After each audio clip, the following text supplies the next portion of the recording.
The notion that the science on climate change is a lie to manipulate Christians is a claim that has been circulating in certain circles, particularly among some conservative and evangelical groups. Proponents of this idea argue that climate change is a hoax perpetuated by scientists, governments, and other entities to control and manipulate people, especially Christians, into conforming to a particular worldview or agenda. However, this claim is not only unfounded but also misinformed and misleading.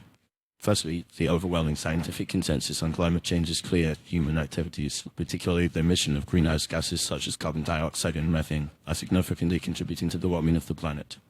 This is not a matter of opinion or speculation, but rather a well-established fact based on decades of research and evidence from multiple lines of inquiry. The scientific community has extensively studied the issue, and the data is unequivocal. Climate change is real, it's happening now, and is primarily caused by human activities.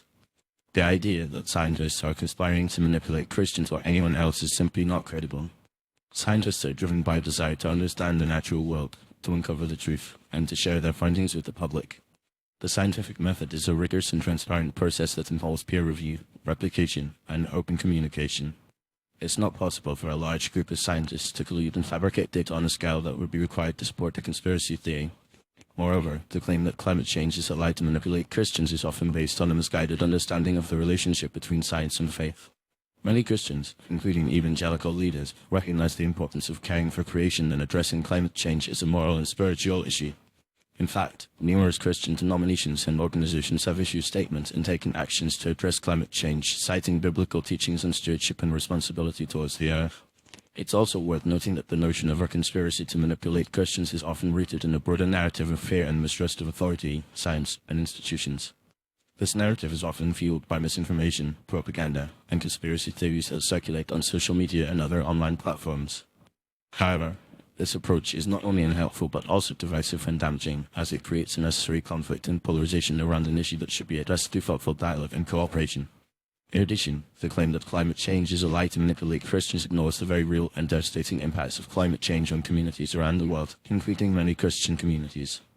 Rising temperatures, more frequent natural disasters, and changing weather patterns are already affecting people's lives, livelihoods, and faith. Climate change is not just an environmental issue, it's also a social justice issue, a human rights issue, and a moral issue that requires a compassionate and faithful response. Finally, it's essential to recognize that addressing climate change is not a matter of politics or ideology, but rather a matter of faith, morality, and responsibility. As Christians, we are called to care for creation, to love our neighbors, and to protect the vulnerable. Climate change poses a significant threat to these values, and it's our duty to take action to mitigate its effects and promote a more sustainable and just future. In conclusion, the science on climate change is not a lie to manipulate Christians or anyone else. It's a well-established fact based on overwhelming evidence and scientific consensus. The claim that climate change is a hoax is not only unfounded but also misleading and divisive. As Christians, we should approach this issue with a critical and nuanced perspective, recognizing the real and devastating impacts of climate change and our moral and spiritual responsibility to address it.